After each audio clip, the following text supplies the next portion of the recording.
Boa tarde a todas e todos. Em nome do grupo de pesquisa Linguagem e Discursos da História Livre e do curso de especialização Lato Sensu em Literaturas Hispano-Americanas, ambos do FRJ, aproveito para dar as boas-vindas ao curso Clássicos da Imaginação Histórica na América Latina. Através de algumas obras e autores paradigmáticos, o curso tem por objetivo oferecer elementos fundamentais na discussão sobre a América Latina, sua condição colonial e de semi-periferia do capitalismo, assim como sua busca por uma identidade cultural, histórica e política. Para isso, contamos com uma equipe de professores e pesquisadores qualificados que aceitaram gentilmente fazer uma exposição sobre cada uma das obras e os autores. Hoje, teremos o privilégio de contar com a presença do professor e pesquisador Luiz Alberto Nogueira Alves. Ele é professor titular do Departamento de Ciência da Literatura, do FRJ, e do seu programa de pós-graduação. É membro e fundador do Grupo de Pesquisa Formação do Brasil Moderno, do CNPq. Entre seus trabalhos, podemos destacar que é autor e organizador dos livros Em Parceria, Estudos de Literatura, Crítica e Sociedade, assim como A Formação em Perspectiva, Ensaios de Literatura, Cultura e Sociedade e Dimensões do Realismo, Aproximações Teóricas e Literatura Estrangeira, entre outros. Sem mais demora, passo a palavra ao professor Luiz Alberto Nogueira Alves, deixando aqui meu agradecimento por haver aceitado este convite. Bom, obrigado, Vitor. Em primeiro lugar, eu queria saber se vocês estão me ouvindo bem. O som tá, né?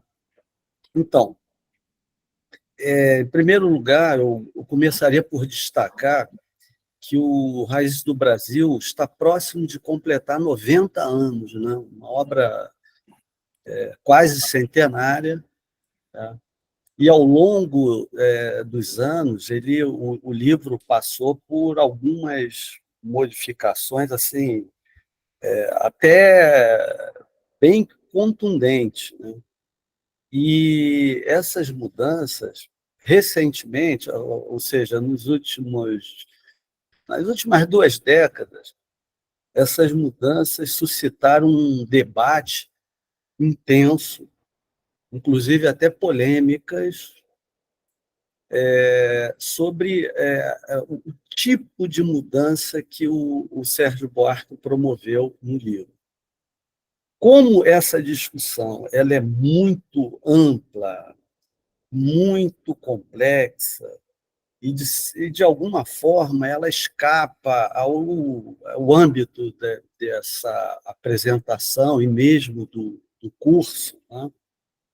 Eu vou simplesmente dizer que eu vou adotar, para efeito de exposição, a última edição, que é de 1956, mas, ao final, aqui, eu vou tentar fazer, ainda que brevemente, alguns comentários sobre vamos dizer, esse debate acalorado que Raízes do Brasil suscitou nesses últimos anos aí. Bom, primeiro, o outro detalhe que eu acho importante é que o livro Raízes do Brasil ele desafia as classificações acadêmicas, científicas, porque, como se trata de um livro muito complexo, que, embora seja um livro relativamente curto, né, ele não é um livro extenso, mas o autor trabalha uma massa de informações, um sem número de documentos, livros, relatos. Tudo isso acaba criando uma dificuldade, um desafio ao leitor. E o primeiro desafio é, diante disso, como classificar o Raízes do Brasil? Eu fico imaginando se hoje, se tomarmos como referência o padrão de classificação de pesquisas, de obras, padrão adotado tanto pela CAPES como pelo CNPq, por exemplo, onde a gente encaixa o Raízes do Brasil? Ele é um livro de história? Mas ele não é só história. Ele também é um livro de sociologia? Sim, mas não é só sociologia, também história. O livro discorre sobre questões que a gente poderia dizer psicologia social ou sociologia cultural? Sim, mas ele não é só psicologia social, não é só sociologia cultural, é também história e sociologia. De alguma forma, também antropologia. E aqui e ali, o autor se vale da sua grande categoria de também ter sido um grande historiador e crítico literário.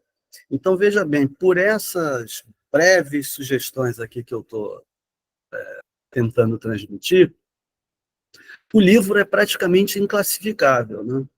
Então, isso dá, de certa forma, um sabor, um colorido especial. Porque o Sérgio Buarque é tudo menos positivista, né?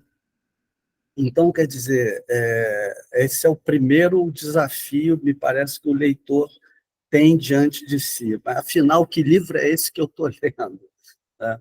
O segundo desafio, eu já até mencionei, é um livro escrito por alguém que tem um grande apreço pela erudição, pelo conhecimento.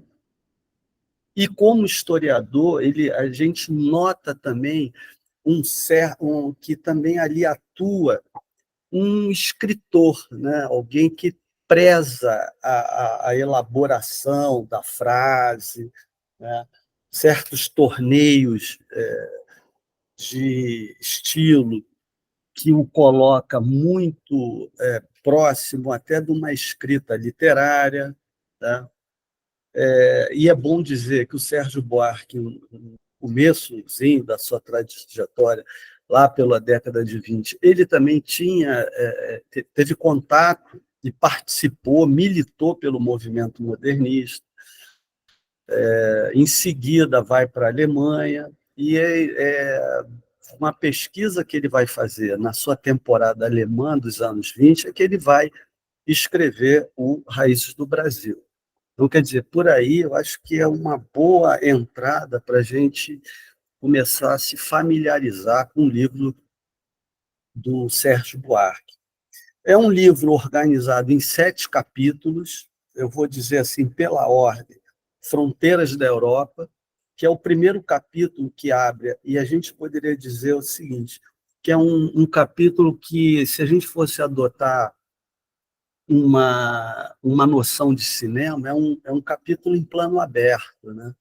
Porque, veja bem, o título Raízes do Brasil seguramente alude à formação da sociedade brasileira, né?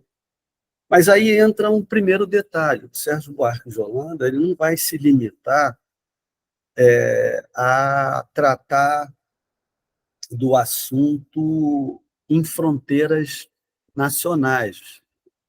Lembrando que é um outro detalhe importante, que no início a gente não se deve falar em Brasil, porque o Brasil não existia. Você tinha o quê? Uma América portuguesa, né? Brasil, a gente só vai poder falar de modo rigoroso a partir do século XIX, da independência do país. Até então, é uma colônia, né? Então, esse detalhe também é um ponto que suscita um debate longo, principalmente na historiografia literária brasileira. Mas isso não é exatamente o assunto aqui da exposição. Mas convém sempre mencionar esse detalhe.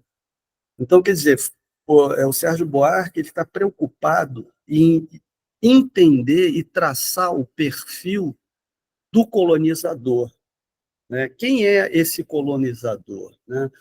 Qual é o traço marcante que ele, vamos dizer assim, traz na caravela, né? E que um traço que vai marcar todo o processo de colonização, as instituições e o próprio andamento da vida política no Brasil. A isso, eu imediatamente eu reporto.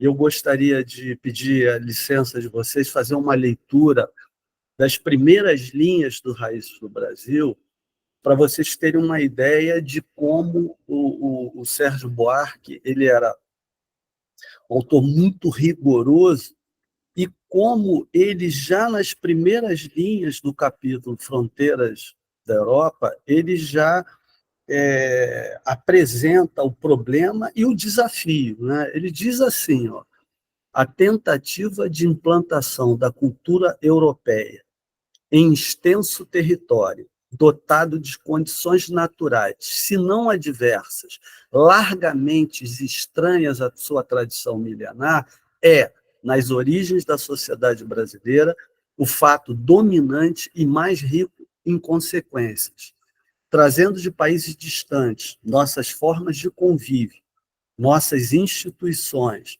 nossas ideias, e timbrando em manter tudo isso em ambiente muitas vezes desfavorável e hostil, somos ainda hoje uns desterrados em nossa terra. E aí segue o raciocínio. Mas só essa formulação inicial, que é um pouco mais do que a metade do primeiro parágrafo do livro, já sinaliza para o leitor o que a gente poderia chamar assim, de visadas de longo curso assim, do livro. Né? E também lembrando que é o seguinte, somos ainda hoje, o hoje, obviamente, não é o hoje século XXI, né? O hoje ali é o quê? Os anos 30, que é a primeira edição do Raízes do Brasil, é de 1936, e as edições que sucederam foram em 48 e 56.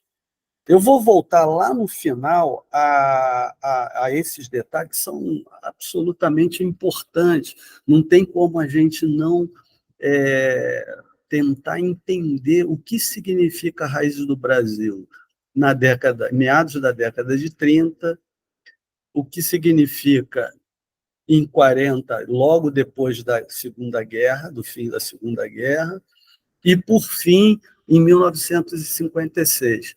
E por aí a gente vai entender por que o Sérgio Buarque foi mudando, alterando significativamente a linha de argumentação do livro. Porque, veja bem, eu vou tomar como referência a edição de 1956, mas, veja bem, essa edição é muito diferente da primeira edição. Tá? Lá no final, eu vou tentar voltar lá no final da exposição a esse ponto para a gente poder entender como a evolução da vida política brasileira, de meados da década de 60 até meados da década de 50, atuaram muito fortemente para que o Sérgio Buarque promovesse as mudanças que ele promoveu. Tá?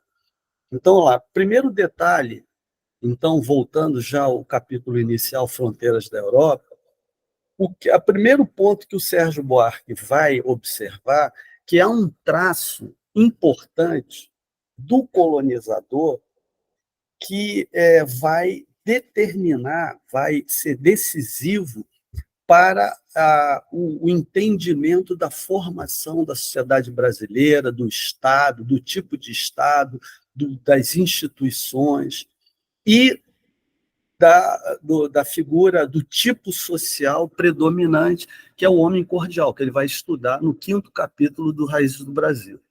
Então, primeira coisa, ele identifica como um traço característico o personalismo, né, do lusitano. Então, toda a linha de argumentação vai tentar mostrar como esse passado lusitano, essa tradição, ela vai atuar para a criação de instituições dentro da colônia e depois da independência, e mesmo na experiência republicana, obstáculos à constituição do que ele vai chamar de uma democracia participativa. Veja bem, ele só vai se preocupar claramente com isso na 3ª edição do Raízes do Brasil. Não percam isso de vista. Isso é importante.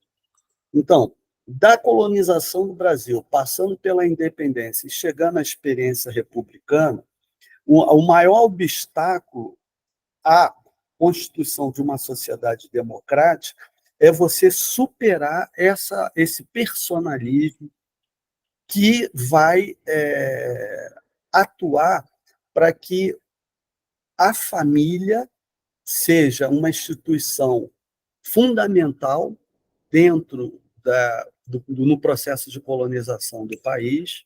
Tá? Tem um dos traços marcantes do processo de colonização do Brasil, que o Sérgio Buarque vai destacar, é que, como o português ele vai, por, por, por conta das circunstâncias, das contingências, ele vai se preocupar mais em ocupar o lado a faixa litorânea, e ao passo que o interior ele vai meio que deixar isso um pouco para depois, ele vai concentrar nessa primeira faixa e, ao mesmo tempo,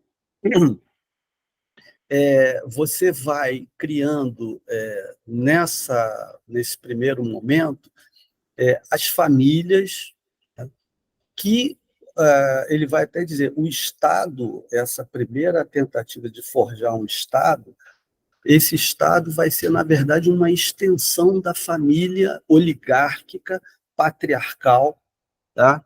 Que vai se constituir no Brasil. E aí vai atuar esse personalismo que ele detecta como um traço constitutivo do lusitano. Então, o personalismo ele se apoia fundamentalmente no prestígio pessoal, na influência dessas famílias oligárquicas, patriarcais, né? E um tipo de família e de traço de modelo político-econômico que vai se perfazer melhor no que ele vai chamar de mundo rural, né? O processo de urbanização no Brasil vai ser um processo mais que vai se destacar a partir do século XVIII de uma maneira muito lenta, por força da descoberta do ouro, né, etc. Mas, por enquanto, nesses primeiros séculos de colonização, o maior peso recairá sobre a família de tipo tradicional, ligado à economia rural, tá? Aos ciclos, em especial o ciclo da lavoura açucareira. Tá? Então, esse detalhe é o mais importante que eu destacaria dentro do primeiro passo do livro, né? E como ele vai mostrar que o personalismo é um dado fundamental, tá? E vai, ao mesmo tempo com isso, traçar o perfil do colonizador português. E nos capítulos seguintes, sobretudo no segundo capítulo, ele vai começar a reforçar uma distinção que ele estabelece entre o português, a colonização portuguesa e a colonização espanhola. Mas antes de seguir, vale a pena salientar a primeira edição do Raízes do Brasil é de 1936. Mas é bom lembrar que o Gilberto Freire, em Casa Grande e Senzala, que é um livro de 1933, portanto, 3 anos antes da primeira edição do Raízes do Brasil. Nesse livro, o Gilberto Freire faz todo um esforço de também traçar um perfil do português, do lusitano, só que um maior esforço de destacar o lado mais positivo da colonização portuguesa.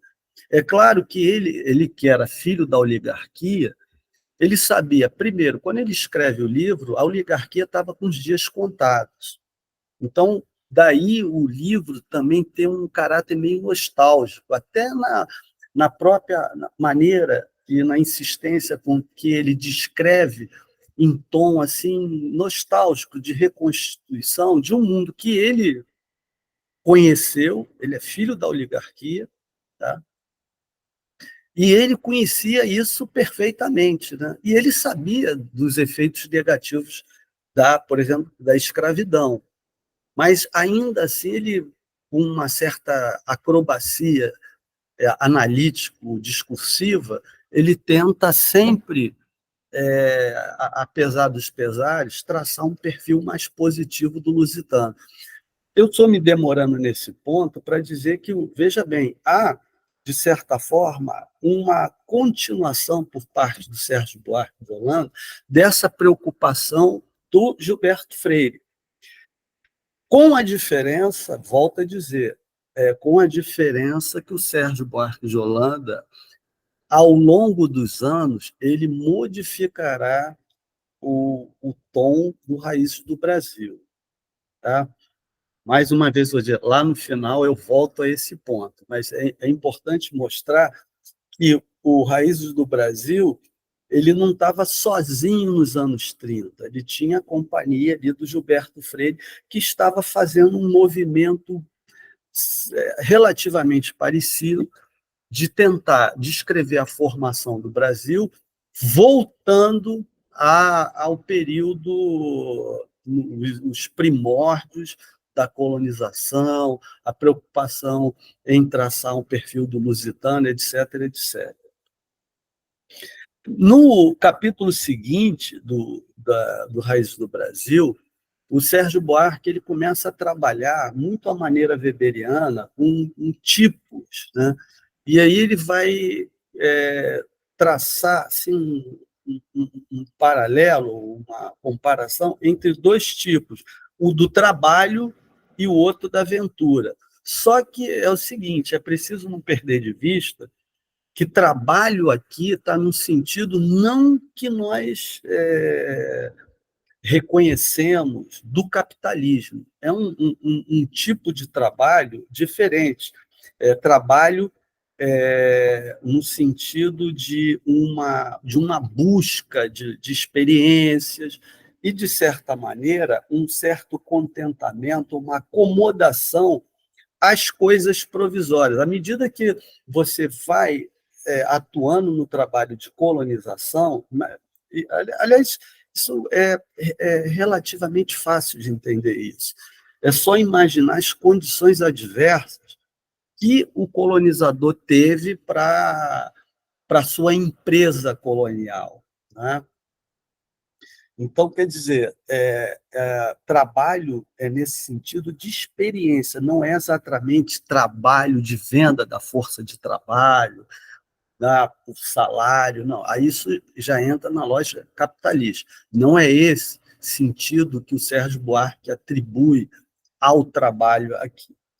Ao passo que a aventura, que é o outro polo dessa primeira dualidade, vamos dizer assim, trabalho, aventura, né? A aventura já é um tipo que ele vai dizer que predominará no período da lavoura do açúcar, que é marcada por baixa capacidade técnica, pelo uso e superexploração do trabalho escravo.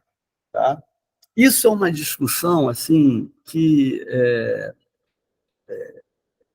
eu lembro que há um texto importante do José Bonifácio, que talvez ilustre bem isso. Logo depois da independência, em 1823, ele faz uma representação para a Constituinte, que é a primeira Constituição do Brasil independente é de 1824. Nessa representação, o José Bonifácio ele tenta sugerir, propor a adoção de formas que pudessem substituir o trabalho escravo, tá? O uso de tração animal, e justificava, com certa racionalidade, que isso melhoraria até, inclusive, a produção. Tá? E, com isso, você poderia, veja bem, progressivamente abdicando do trabalho escravo. Então, ele faz propõe um projeto que é, de certa forma, uma solução de compromisso. Ele não propõe o fim da escravidão, em 1823. O que ele tenta persuadir os constituintes é de que valeria a pena, por uma questão até de crescimento de riqueza, capital, de você adotar essas formas mais novas, mais recentes, ou com alguma outra, até com maior produtividade. É claro que isso aí não prosperou, até porque a Constituinte era repleta de proprietários de terra e de escravos, né? Então, a proposta do José Bonifácio não prosperou. Mas por aí a gente tem uma ideia de que isso é uma questão de longo curso na história do Brasil, né? E do processo de colonização, e também um processo que avança para o período exatamente da independência, inicialmente no Império e, posteriormente, com a experiência republicana a partir de 1889. Na sequência do trabalho, do livro, eu acho que tem um capítulo que eu acho super importante, que é o Herança Rural, que é onde o Sérgio Buarque apresenta uma outra tipologia, que é vida rural, vida urbana, né? A vida rural é aquela vida do período da colonização do Império, até o final do Império, marcada pelo trabalho escravo nas lavouras, né? E a vida urbana, que é um processo lento que vai ocorrendo no Brasil, que vai se voltar aí já com o início de urbanização, de um começo, e que logo depois da abolição vai adotar as formas de trabalho livre típicas do capitalismo. Aí aqui trabalho está no sentido capitalista. E um detalhe importante que o Sérgio Buarque de Holanda ele vai dizer que a grande virada, o evento mais importante desse período é em 1850, com a Lei Eusébio de Queiroz, que vai extinguir o tráfico de escravos. E aí abre-se um ciclo novo, assim, que o capital, todo ele voltado para todo esse para a produção da lavoura, do trabalho escravo, à medida que se reduz drasticamente o comércio de escravos no Brasil, aí o Sérgio Buarque vai se apoiar num autor, um historiador, que foi um político importante, que é o João Pandiá Calógeras, que tem 2 livros, um sobre a história do Brasil e outro sobre a política externa. E ele descreve, o Sérgio Buarque cita esse autor,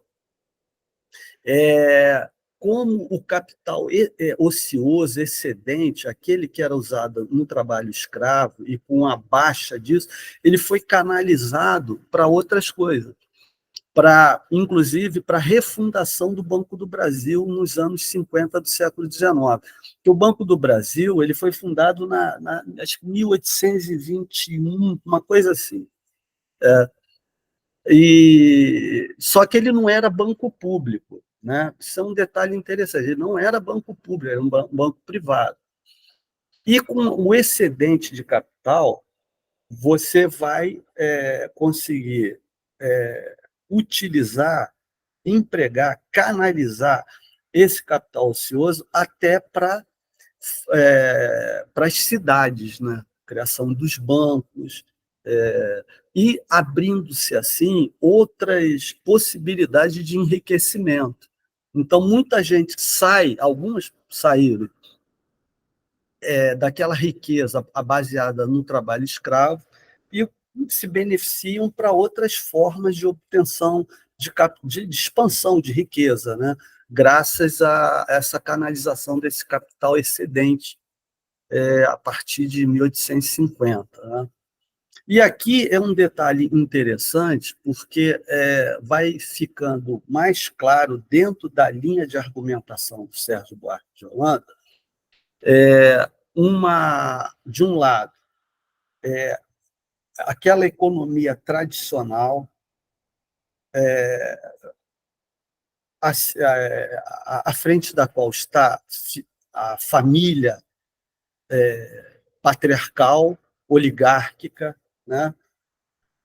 Uma família que ocupará, né, o Estado funcionará para, vamos dizer assim, garantir, assegurar os seus interesses. Então, aí você tem um Estado que, historicamente, no Brasil, ele é patrimonialista, é um Estado que ele existe para assegurar o patrimônio, a riqueza de algumas famílias. Tá? Então, quer dizer, o Sérgio Buarque, quando ele vai expondo, ele vai mostrando, já vai ficando cada vez mais claro, que o obstáculo à criação de uma sociedade verdadeira democrática, esse obstáculo está nessa estrutura tradicional, né, que vem desde o início da colonização. Então, nesse capítulo, Herança Rural, esse problema de fundo ele ganha maior nitidez e visibilidade dentro da linha de argumentação do Sérgio Buarque de Holanda. Né? E, na sequência desse capítulo, o Sérgio Buarque ele vai estabelecer uma outra distinção marcante que vai explicar a diferença de como se deu a colonização na América Espanhola em relação à América Portuguesa. Né? Aí o Sérgio Buarque de Holanda vai dizer que enquanto a cidade espanhola na América ela é resultado, acho que ele chega a usar essa expressão, a empresa da razão, né? A cidade construída em linha reta, há uma racionalidade na construção. A cidade portuguesa, ela, ao contrário, ela vai se revelar meio que rebelde a essa racionalidade. E vai, de certa forma, as cidades vão ser pensadas e construídas meio que assim, de uma maneira meio aleatória. Aleatória talvez não seja um termo adequado, mas vai ser algo meio que um improviso. Mas, de qualquer jeito, o Sérgio Buarque, ao mesmo tempo que faz a visão dele é bem restritiva em relação à formação das cidades na América Portuguesa, posteriormente Brasil, mas, ao mesmo tempo, ele vai reconhecer que o português foi, digamos assim, ele teve uma certa, ele também não usa essa palavra, uma certa astúcia, uma certa criatividade, porque ele se adaptou às circunstâncias, inclusive da topografia, para, a partir dali, construir um modelo de cidade. Né? À medida que o livro vai avançando, a gente já vê que tem uma equação em andamento de raciocínio. Primeiro, sociedade, família tradicional, ela ela tem uma atuação, de certa forma, um controle do Estado que começa a ser moldado a partir dos interesses dessas famílias oligárquicas tradicionais, obviamente conservadoras, católicas, né? Muito marcada por esses valores. E essa sociedade ela vai forjar um tipo social que vai ser um tipo marcante, que vai expressar essa sociedade, aí é um outro ponto que suscita muito debate, que é a ideia do homem cordial. O Sérgio Buarque de Holanda tentou dizer, explicar, que o cordial não significa exatamente bondade, né, uma pessoa cordata, coisa do tipo. Não, é um tipo de pessoa que ele se ajusta às circunstâncias, se vale do seu prestígio social para gerar uma certa intimidade, cujo propósito é a obtenção de, de coisas que lhe favorecem, né? Então, quer dizer, essa sociedade oligárquica, patriarcal, muito apoiada nessa família tradicional, é desse âmbito que surge uma expressão que é esse homem cordial, né? Então, essa figura social, esse tipo social, ele predomina, claro, em todo o período da colonização, e a sua morte ou a sua diminuição coincidirá com o processo de urbanização e os primeiros momentos de industrialização do Brasil. Então, essa figura do homem cordial, é interessante lembrar que, às vezes, as pessoas acham que o Sérgio Buarque de Holanda, quando usa esse termo, ele está tentando se referir também às pessoas simples do dia a dia, né? O jeitinho brasileiro. Na verdade, essa figura ela é uma figura produzida por aquela família tradicional oligárquica. É fundamentalmente isso, é uma expressão, vamos dizer assim, antropológica, ideológica disso. E, ao mesmo tempo, esse tipo de sociedade, ela por conta desse caráter pessoal, do prestígio pessoal, de certa tendência ao improviso, aí o Sérgio Buarque já amplia o foco, né? Ele abre digamos assim, a objetiva, né? E vai mostrar que essa figura do homem cordial se ajusta melhor àquelas três profissões que mais prestígio tiveram nos séculos de colonização até o século XIX, que é direito, engenharia e medicina, né? São as profissões liberais. Então, o homem cordial ele se valeu dessas circunstâncias, dessas profissões, para poder obter maior expressão de prestígio intelectual, profissional. E talvez, eu acho que isso é fácil de entender quando a gente lembra do Machado de Assis, né? Das figuras, por exemplo,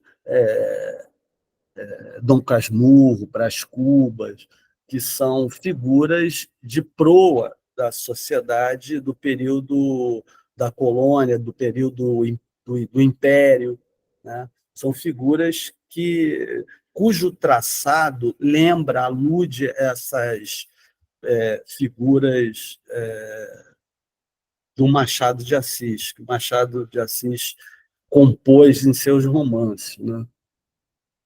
Então,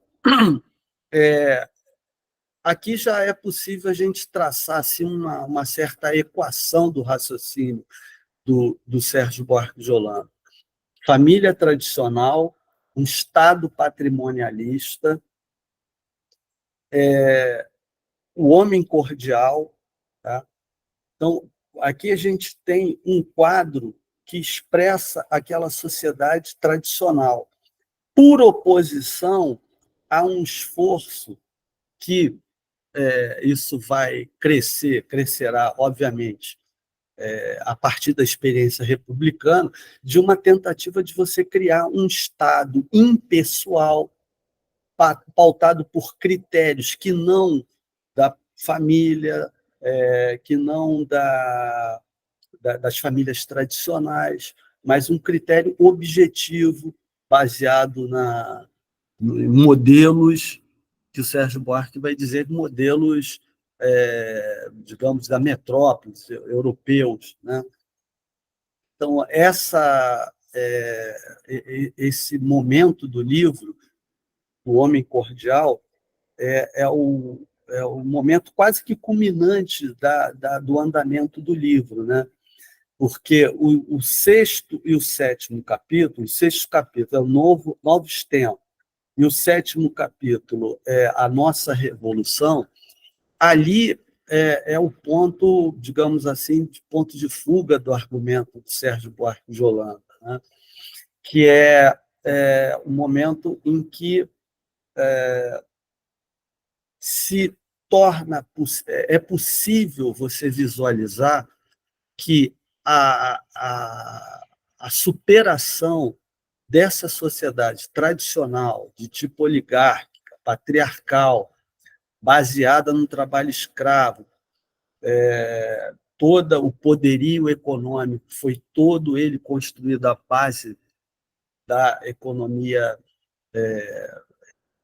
baseada no trabalho escravo, né, seria formas de adoção de uma democracia. Por isso que é justamente nesse sexto capítulo que nós vamos acompanhar aquela frase que muitas vezes a gente ouve, se cita aqui e ali, que é quando o Sérgio Buarque de Holanda diz: a democracia no Brasil foi sempre um lamentável mal-entendido. Aí também, mais uma vez, é preciso entender, quando ele está falando da democracia, ele está falando das experiências ou das tentativas anteriores. Então, aí vai depender da edição que for, da edição. Eu volto a dizer, eu estou trabalhando com a edição de 1956, a terceira e última edição, que é o texto, vamos dizer assim, atualmente o definitivo. A primeira edição foi deixada de lado pelo autor. Então, democracia como mal-entendido, um lamentável mal-entendido, alude à história do Brasil que vai até ali, década de 30 e 40. E o que o Sérgio Buarque de Holanda antevê como uma superação disso? Primeiro, o processo de urbanização,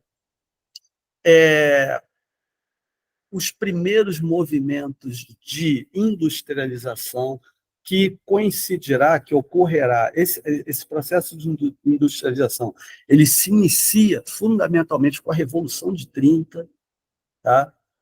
E vai se acentuará nas décadas seguintes, e principalmente com a entrada em cena do povo, seria dos trabalhadores, né? Então, nesse sentido, o ponto de fuga do filme aponta para um tipo de democracia com participação popular. Veja bem, isso é uma elaboração da terceira edição do Raiz do Brasil, tá? Por favor, não se esqueçam disso. Então, somente uma sociedade baseada na industrialização, urbanização e com a participação de amplas massas de trabalhadores é que nós vamos, de fato, superar o que ainda porventura existia de herança rural, do nosso tradicionalismo, dessa tradição oligárquica, patrimonialista, patriarcal, né? Isso é o que o Sérgio Buarque de Holanda ele antevê como uma experiência democrática capaz de superar esse nosso passado, né? Antes de terminar, eu não sei nem se eu tenho muito tempo, eu queria saber, Vitor, eu queria agora entrar numa outra discussão, que é a respeito no contexto em que o Sérgio Buarque de Holanda escreve o Raízes do Brasil. Queria saber se eu teria aí, sei lá... Claro, Luiz, claro, continue. Eu não sei quanto tempo, eu não marquei aqui, eu esqueci. Não, tá bom. Tá bom, tá bom. Estamos bem de tempo, tá? Então, olha só. Então, vamos lá.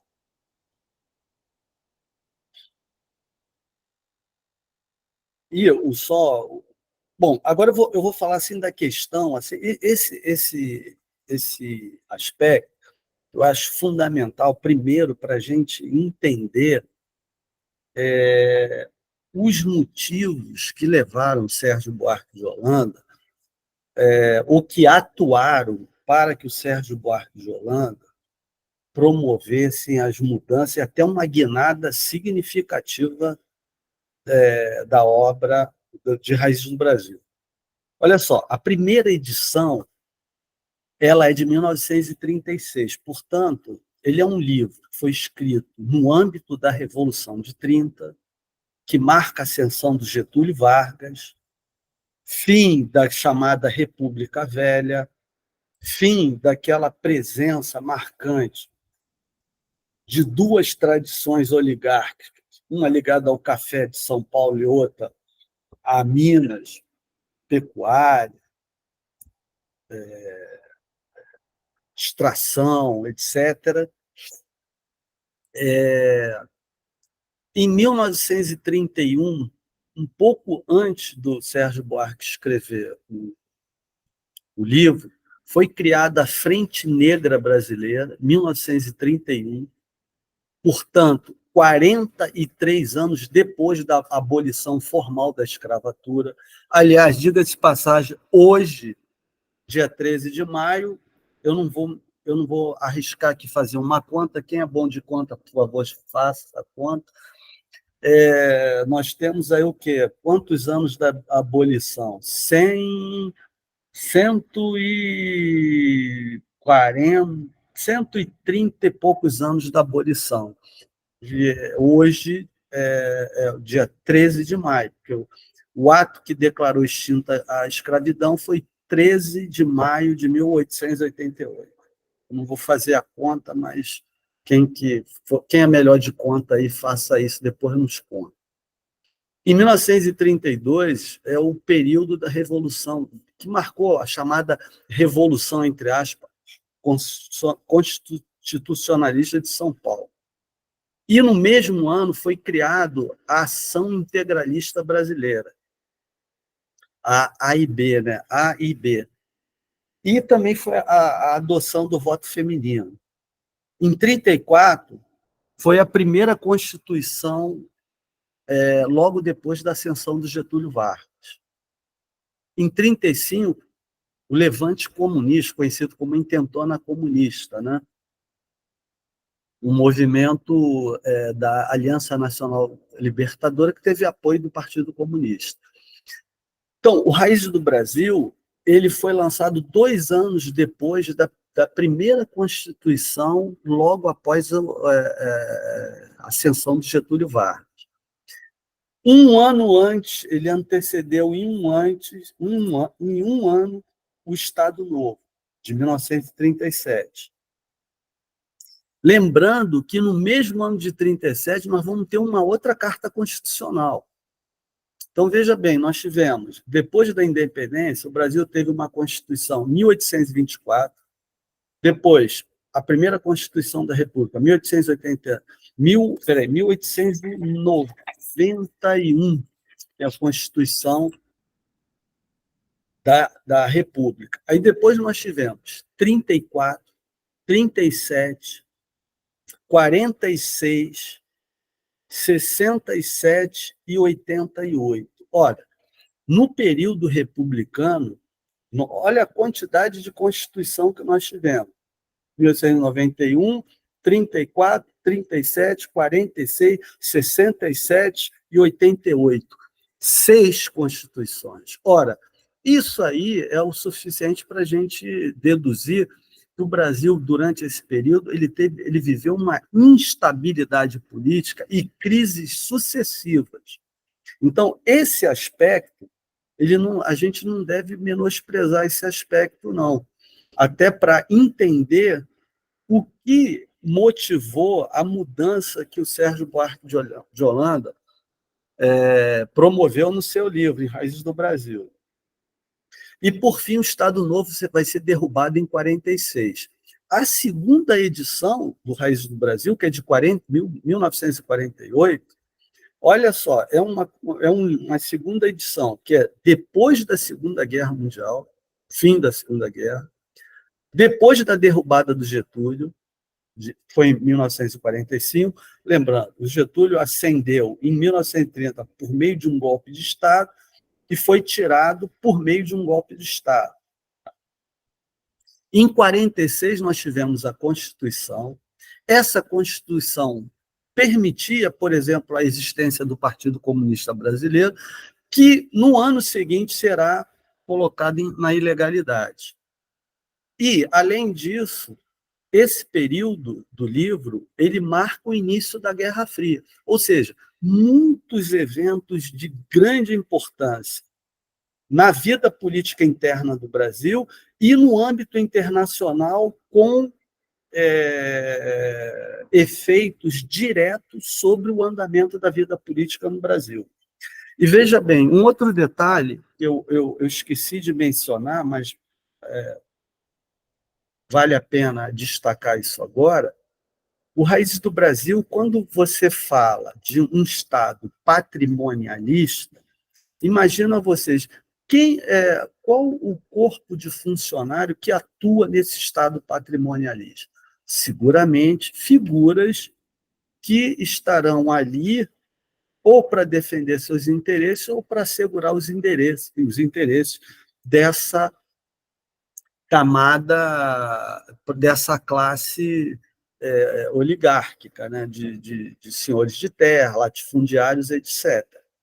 Ora, pela primeira vez, já no final do governo do Getúlio Vargas, logo, um pouco depois da criação do Estado Novo, o Getúlio criou o Departamento Administrativo de Serviço Público, que é o DASP, que é um departamento que objetivava criar uma certa impessoalidade no funcionamento do serviço público.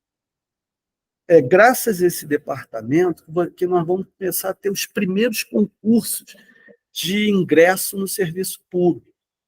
Esse processo foi lento.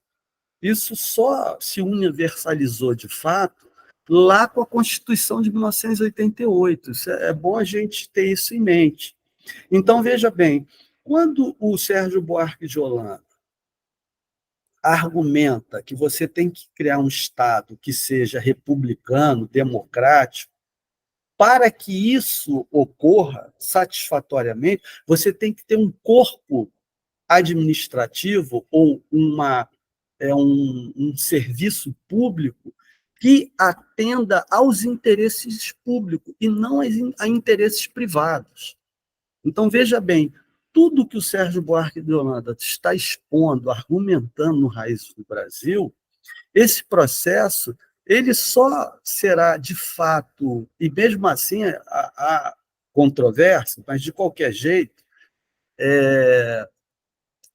para você ingressar na universidade, você faz vestibular, Enem. Você, para entrar num serviço público, você tem que fazer concurso público de provas e títulos.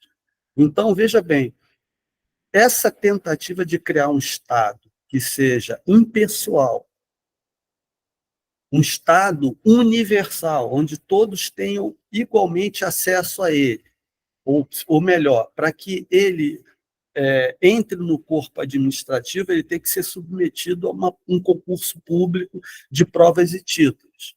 Então, veja bem, sem esse expediente, você não tem um Estado impessoal, republicano, democrático.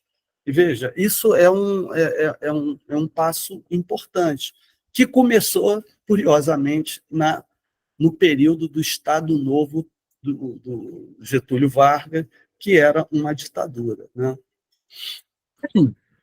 Já a terceira edição do livro é de 1956, né? E o que de tão substantivo ocorre nesse período? É óbvio, o suicídio do Getúlio Vargas. A terceira edição modificada, de que eu lancei mão aqui para a minha exposição, é uma edição que ela sai logo depois do suicídio do Getúlio, da crise que se abre depois da morte do Getúlio, com a posse do Cascafé Filho, com a eleição do JK, com as dificuldades da posse do JK, que foi preciso um golpe de Estado, dado agora pelo aquele militar, como é que é o nome dele, cara? Agora, do Lott. Do general Lott, teve que dar um golpe de Estado para que para que o JK, o Juscelino Kubitschek, tomasse posse. É o ano do relatório do Nikita Khrushchev, falando dos crimes do Stalin. É um ano também, é um período em que a Guerra Fria ela se radicaliza, né? É um período em que o nacional-desenvolvimentismo ele se expande e, ao mesmo tempo, ele vai criar uma dívida considerável, porque o Brasil precisava de capital para poder financiar a outro período de industrialização, de desenvolvimento nacional. Tá? E isso aí vai se radicalizar depois com as reformas de base. Aí tem um golpe de 64, que interrompe esse ciclo, e logo depois tem a Constituição de 1967. Olha, por que eu parei aqui na Constituição de 67? Porque aí entra aquele ponto a que eu me referi no início e que eu tentei reforçar ao longo da exposição, que é a importância de você dizer com que edição dos Raízes do Brasil você está trabalhando, em qual edição você está trabalhando. Porque a edição que eu tomei como base é essa de 1956. E nos 30 anos que seriam os 30 anos comemorativos de Raízes do Brasil, aí já contando que a primeira edição é de 1936. Ou seja, em 1966, o Antônio Cândido vai escrever um prefácio que ficou muito famoso, chamado O Significado de Raízes do Brasil. E nesse prefácio, o Antônio Cândido vai dizer duas coisas. Primeiro, Raízes do Brasil é um clássico de nascença. Segundo, o Raízes do Brasil é expressão daquilo que o Antônio Cândido vai chamar de um radicalismo das classes médias. Tá? Um radicalismo democrático das classes médias. Então, nesse ano de 66, o Antônio Cândido redige esse prefácio. E nesse prefácio ele diz algumas coisas assim também que são interessantes, valeria a pena mencionar aqui. Eu ia ler os trechos, mas eu vou simplesmente mencionar para não estender mais do que eu acho que eu já me estendi. Que é a primeira coisa, o Antônio Cândido vai dizer o seguinte: olha, esse livro, ao lado de Casa Grande Senzala, A Formação do Brasil Econômico, são os livros que formaram a minha geração. O Antônio Cândido é mais ou menos 15 anos mais novo que o Sérgio Buarque, ou o Sérgio Buarque é mais ou menos 15 anos mais velho que o Antônio Cândido. Pois bem, esse é o primeiro detalhe. O segundo é aquele que ele diz que é um clássico de nascença. E o terceiro, que ele faz parte de um movimento do que ele chamou de um pensamento radical das classes médias, com compromissos com a democracia. Pois bem, aí é que começa a polêmica. Primeiro, porque o Sérgio Buarque de Holanda, nos anos 30, ele flertou com o pensamento autoritário brasileiro, né? Foi muito marcante naqueles anos, naquela década de 1930. E o Sérgio Buarque de Holanda, nas sucessivas edições, na primeira, na segunda edição, na terceira, ele diz simplesmente o seguinte: olha, o livro sai com algumas modificações, porque eu achei que seriam corretas, eu penso diferente e tal. Ele não dá muita indicação do que ele mudou, por que ele mudou e para onde ele está apontando a mudança. E aí é que vai crescer, e crescerá, uma polêmica em torno do livro do Sérgio Buarque de Holanda. Que polêmica é essa? É justamente uma certa crítica que, ora, ela quase que evolui para uma acusação, né? E o prefácio do Antônio Cândido, ao fim e ao cabo, ele meio que sepultaria ou jogaria, assim, ocultaria esse vínculo do Sérgio Buarque de Holanda nos anos 30 com um pensamento autoritário de defesa do Estado, que os estudiosos chamam de Estado orgânico, que é um Estado autoritário, um Estado que não tem vínculos com a tradição liberal democrática, tá? E um Estado que estava sendo colocado, que estava em funcionamento no governo do Getúlio Vargas, tá? Então, algumas pessoas chegam a sugerir, assim, que eu acho que é um exagero, mas aí é um debate, né? Que eu não sei, que acho que talvez não caiba aqui nesse curso. Chega no limite, quase sugerir que houve um combinado, uma certa combinação do Cândido, ao escrever o prefácio de 1960, que sai na edição de 1967, meio que desviar ou ocultar ou diminuir o vínculo do Sérgio Buarque com esse pensamento autoritário dos anos 30. No próprio prefácio, o Antônio Cândido tem um comentário que é muito interessante. Esse aí eu acho que eu teria que ler aqui para vocês entenderem. Eu acho que vale a pena. É curtinho. Ele diz assim, isso Antônio Cândido nesse prefácio, de 1967. Diz o Cândido: caberia aqui, aliás, uma reflexão desapaixonada sobre esses adversários da mesma geração, em geral os integralistas. O integralismo, só um parênteses, é um movimento fascista no Brasil, uma versão fascista brasileira, que, aliás, não acabou, ele está a pleno vapor aí. Retomando Antônio Cândido, apesar da estima pessoal que tínhamos, eventualmente, por algum desses integralistas, nós, ele está falando do pessoal de esquerda, da qual ele, Antônio Cândido, fazia parte. Nós os reputávamos representantes de uma filosofia política e social perniciosa, sendo, como era, manifestação local do fascismo. No entanto, a distância quer dizer 30 anos depois, tá? De 1936 para 1966. Então, no entanto, a distância mostra que o integralismo foi, para vários jovens, mais do que um fanatismo e uma forma de resistência reacionária.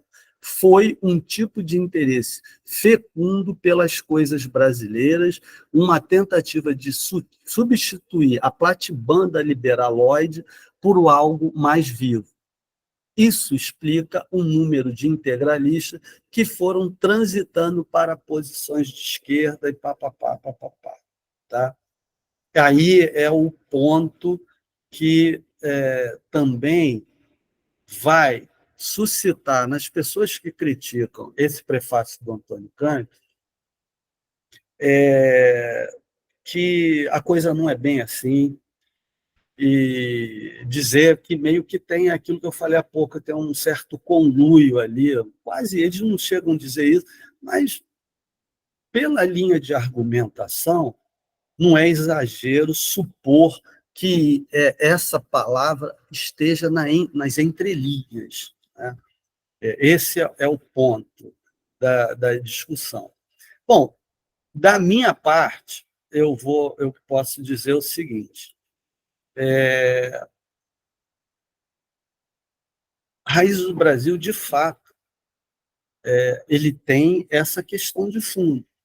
E que, tendo em vista tudo isso que ocorreu no Brasil, que o que vem ocorrendo no Brasil, na verdade, porque é um ciclo em andamento, né?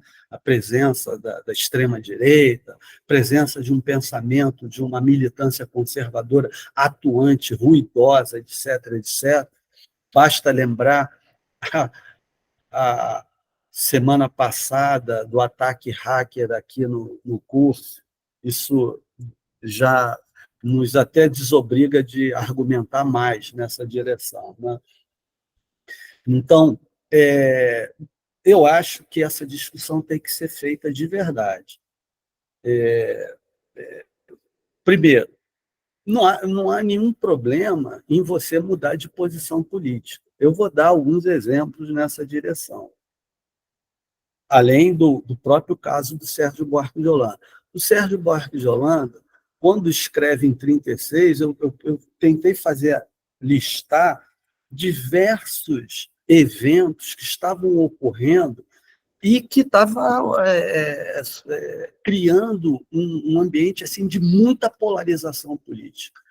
Eu sempre falo com meus alunos, você quer entender a polarização de hoje, é voltar para a década de 30, que você vai obter algumas respostas ou algumas indicações de onde você poderá, por onde você vai poder argumentar e explicar isso que está acontecendo hoje. Porque, veja bem, o Sérgio Buarque, nesse primeiro momento, de fato, e aí vale a pena citar e mencionar os estudos comparativos. Há alguns autores que eles comparam formulações do Raízes do Brasil, de 1936, da década de 40 e da década de 50. É óbvio que há mudanças significativas, uma verdadeira guinada, né? E é um fato que a gente não pode varrer para debaixo do tapete, né? Agora, vamos lá, vamos aprofundar isso. Segundo ponto, no golpe de 64, muita gente boa também apoiou o golpe de 64. Vale dizer, eu vou ficar com um único exemplo. Um jornal, talvez o jornal mais importante, um dos mais importantes dos anos 60, era o Correio da Manhã. E o Correio da Manhã publicou, no dia 31 de março, portanto, naquele contexto do golpe de 64, ele publicou um editorial chamado Basta, e no dia seguinte, um editorial chamado Fora. Basta para o Jango e fora para o Jango. Até hoje, há um círculo de mistério de quem assinou, quem de fato redigiu aquilo. Algumas informações de onde eu colhi dão conta que, provavelmente escrever o Antônio Calado, Carlos Heitor Coni, que foram vítimas, logo depois do golpe, foram vítimas da ditadura, foram presos em 1965. Alberto Dines e outros que agora eu não me recordo, só esses três aqui. E todos eles negaram que foram autores ou que ajudaram a redigir esses dois editoriais. Tá. Mas vejam bem, eles a crítica que se tinha ao João Goulart pode ser avaliada num livro chamado Idos de Março, que é um livro em que esses autores que eu citei, eles colaboram, eles têm artigos, e todos são artigos muito críticos ao João Goulart. Se eu não me engano, até uma expressão do Calado, que era um sujeito, um grande escritor, super inteligente, ele usa a expressão de indecisões hamletianas, uma coisa assim, ele associa o Jango ao Hamlet, né? Para dizer da fragilidade, indecisão do João Goulart. De qualquer forma, havia uma ideia mesmo contra o João Goulart. E não demorou muito para todo mundo que, vamos dizer assim, apoiou a queda do Jango, esse pessoal todo se arrependeu logo, não demorou muito para cair num arrependimento. E um terceiro comentário que eu faria é o seguinte, cá entre nós, quantas pessoas, as pessoas que apoiaram o golpe na Dilma, ou que se calaram diante da prisão do Lula, sob a alegação de que não, o Lula era corrupto, a Dilma realmente era isso ou aquilo. Ora, a Dilma, tanto quanto o João Goulart, foram eleitos democraticamente dentro da Constituição e nenhum argumento poderia tirá-los do poder. O que ocorreu tanto em 64 quanto em 2016 foi um golpe de Estado. Bom, com isso eu quero dizer o seguinte, que, para encerrar, eu acho que, para mim, Raízes do Brasil é um grande livro. O Sérgio Buarque, no final da vida, ele renegou o livro. Ele disse que o livro era datado, que ele não escreveria de novo, que ele era inconsistente, etc., etc. Isso foi uma entrevista que o Sérgio Buarque deu em 1976 à revista Veja, em que ele fala claramente a respeito disso. Bom, para mim é um grande livro, é um livro de grande dificuldade de leitura, porque é um livro muito erudito, um livro que tem uma carga de informações assim difíceis até de você acompanhar esse volume de obras que ele vai citando aqui e ali, e vai performando o argumento dele, do Raízes do Brasil. Agora, de qualquer forma, é um livro... É claro que você hoje tentar explicar a colonização a partir de um perfil psicológico do colonizador, isso, talvez, eu não sou historiador, mas isso aí seguramente eu acho que é alguma coisa que talvez não satisfaça, que careça de maior reflexão, que solicite um outro tipo de reflexão.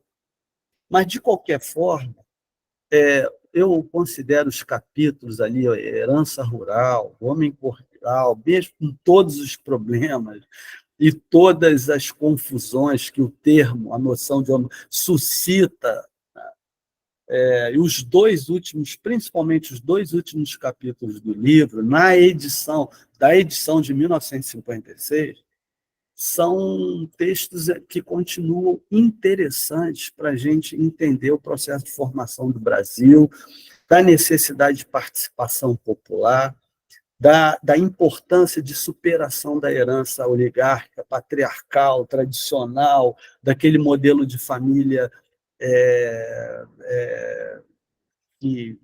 muito aferrado a esse mundo, né? Não à experiência democrática. Enfim, eu acho que é um livro que merece ser lido. Um livro que merece ser lido, e não sei se eu conseguir assim, traduzir assim, num curto espaço de tempo, a importância desse livro, que é importante, né? É um livro de um historiador, mas também que é um livro que a gente vê de um crítico literário, historiador da literatura, e é um livro escrito por alguém que não se pauta pela divisão do trabalho intelectual, que eu acho a coisa mais fantástica do livro e que deveria ser deveria ser para a gente um farol, né? É isso. Bom, muito obrigado, Luiz Alberto, por essa brilhantíssima, completa e complexa apresentação que você fez desse clássico do pensamento brasileiro e latino-americano pelas complexas questões que ele levanta, né, as várias concepções de Estado no Brasil que estão embutidas nas entrelinhas, né, como você apresentou muito bem, sobre a questão do perfil psicológico e talvez não pautado pela lógica do capital, né, não é isso? A apresentação que você fez. Então, queria te agradecer muito em nome do LIRI, do curso de especialização Lato Sensu em Literaturas Hispano-Americanas, essa tua belíssima apresentação hoje, essa tarde, para nós. Obrigado por tua generosidade, Luiz. Obrigado. Obrigado.